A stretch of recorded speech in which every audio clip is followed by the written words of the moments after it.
Hello. Hello and welcome, my friends. Happy Thursday and welcome to Scorpio.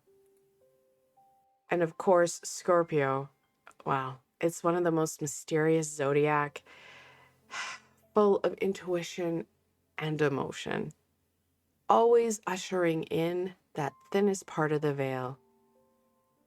Yes, it's mysterious, it's fun, and it does get kind of boo-booed on because of the emotion connected in. Just remember, there's no perfect zodiac. They all have those pros and cons.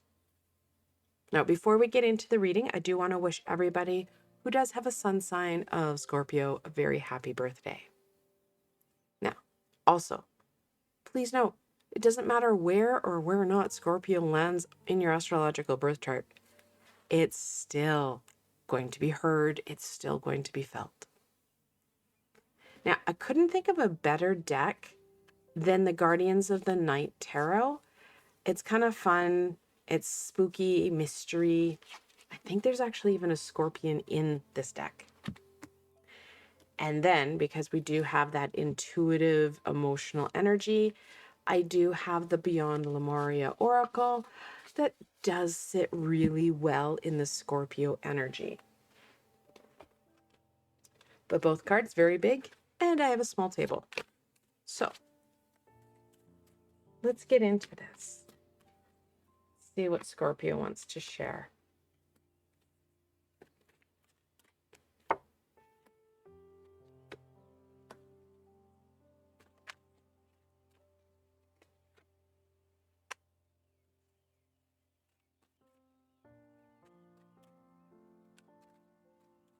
Okay. We have mice, the Hierophant in reversal. We have the Hanged Man or the Hanged Possum. We have the Emperor in reversal. We have the Lovers. And there's the Scorpions I thought was in the deck. And then the Queen of Wands in reversal. Now, during the reign of Scorpio this year, of course, Scorpio always brings in that Halloween energy, that thinning veil, the celebration of those who've passed. And it does transcend into November, till pretty much the 20th of November, really, when Sagittarius then takes the reins. This year, unfortunately, we are going to see the last Mercury in retrograde for 2025 come in on November 8th.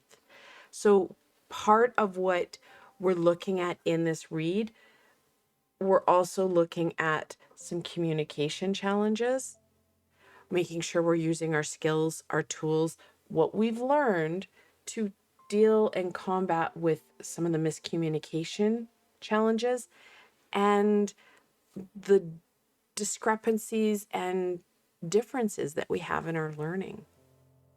Because when Mercury is in retrograde, a lot of that energy goes internal and we're unable to use our words well enough to explain and express what's happening. And what's more, because it does hit our throat chakra so heavily, and it is part of communication, those ears, yeah, they're a little bit funky too. Lots of instability, lots of sidetracking here. Your lower vibrational self is going to try to detour you to the less dangerous situations and events, which will minimize a lot of things. Use your head, even though it may not be what you normally do.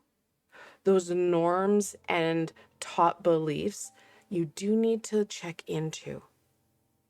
Because a lot of us, we're dealing with a hard year here. The energy depletion, there's a lot of challenges coming in. There's a lot of expectation and demand. We need to use our head. We need to use our words. Yes, it may be a challenge. However, just because it's a challenge doesn't take it off the table. Just because it's different doesn't always mean it's a challenge. It's just different. Balance and using your head, remembering to breathe and think before reacting will be huge. The lovers, it does talk about balance. Please be mindful of the relationships. Some are going to be a little bit harder and hit with a bigger hammer because of the stress levels, the financial constraints, and then also, of course, the expectations and demands.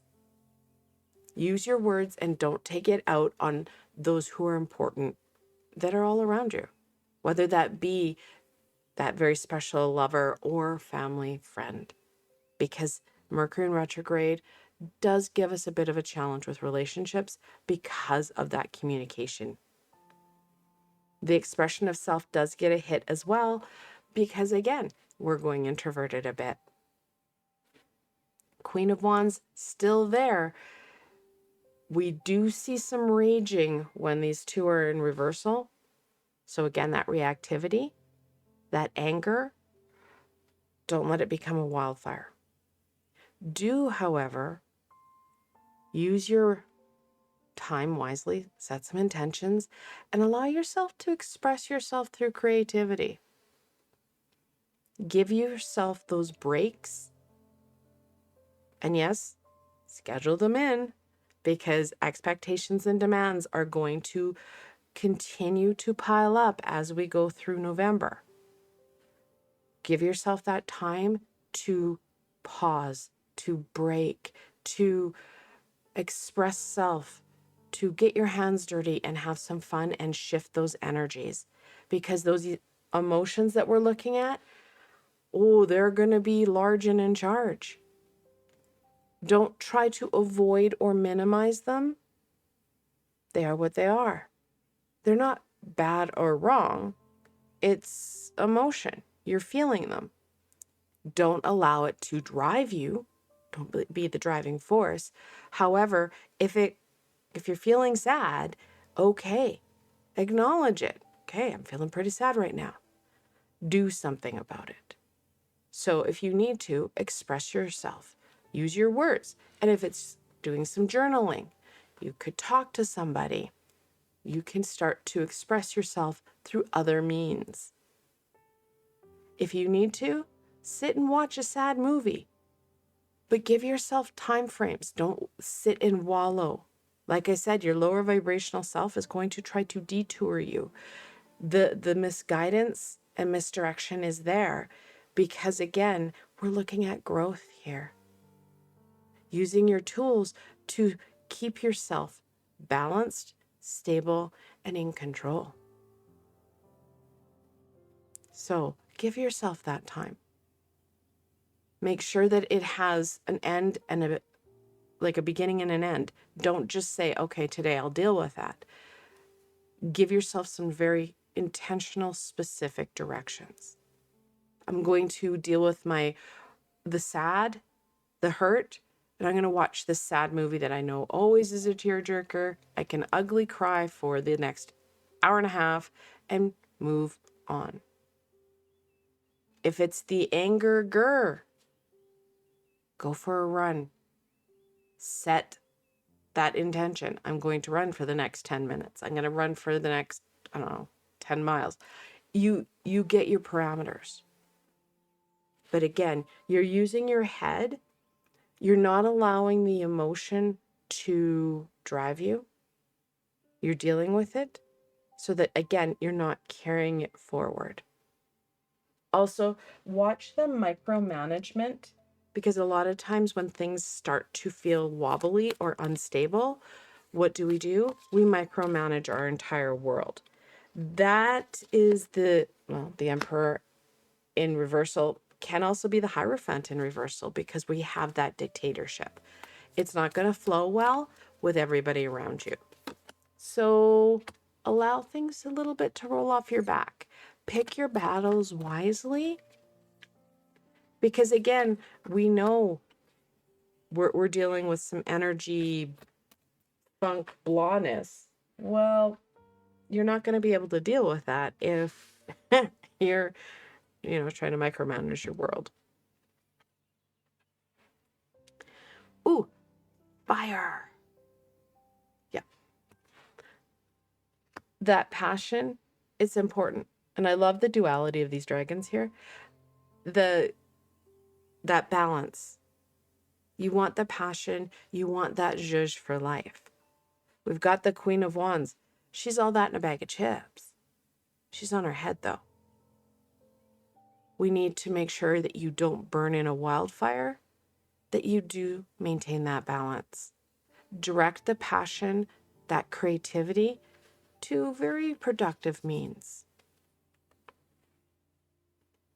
Beyond the mind. You have to make sure that you don't get caught up in your head.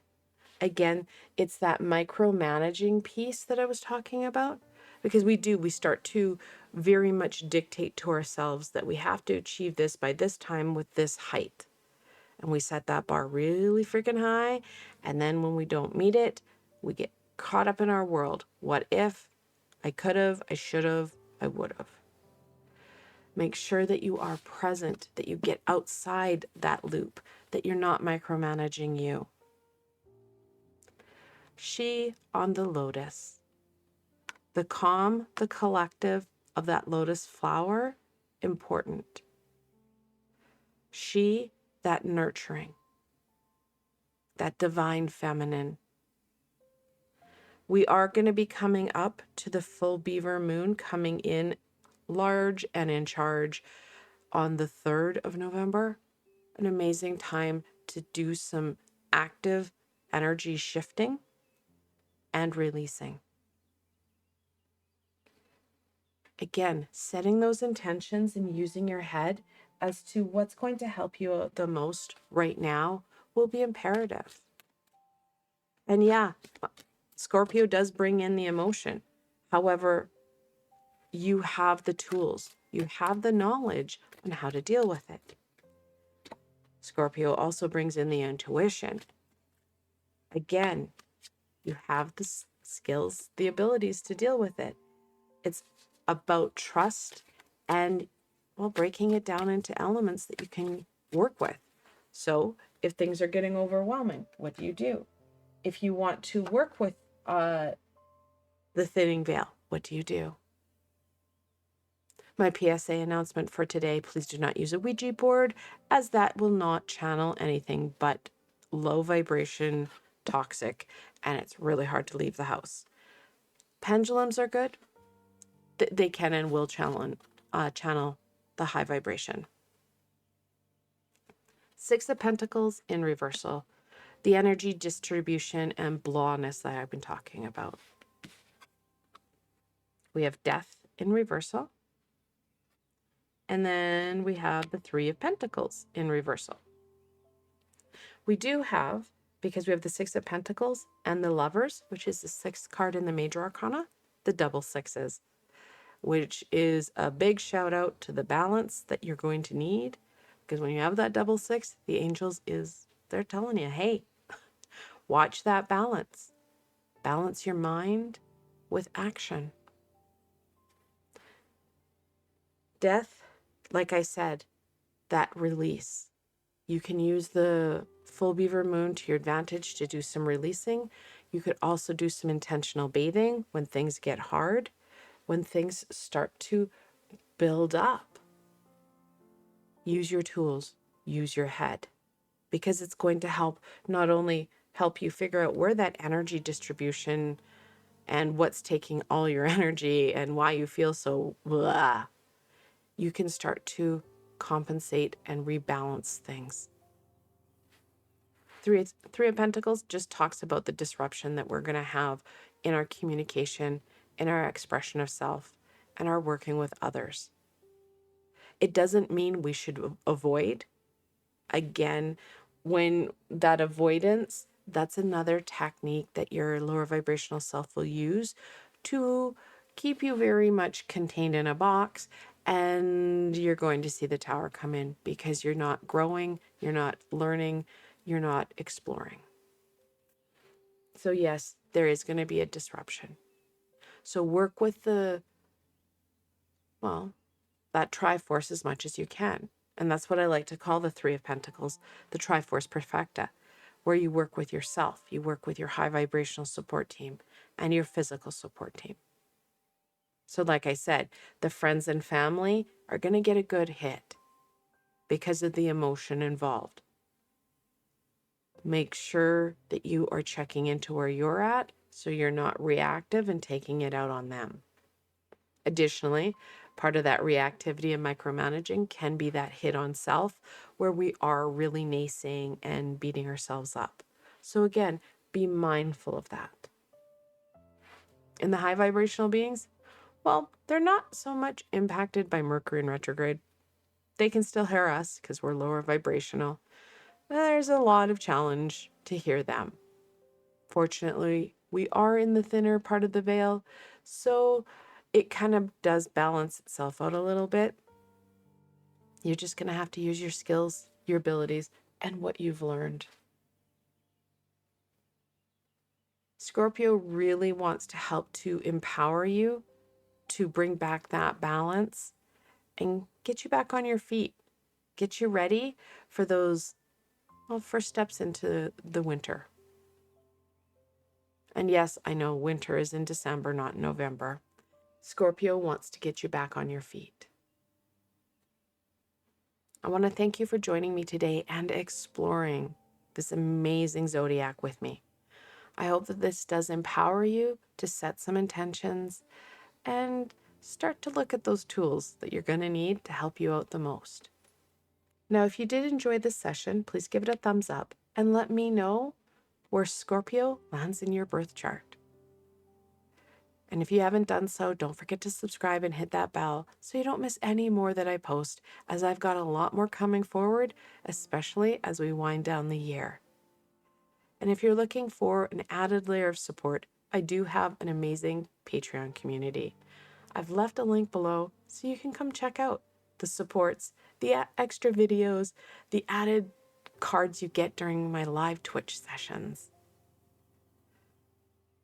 Again, I want to thank you for joining me in exploring Scorpio, and I hope that this does empower you to embrace this amazing zodiac.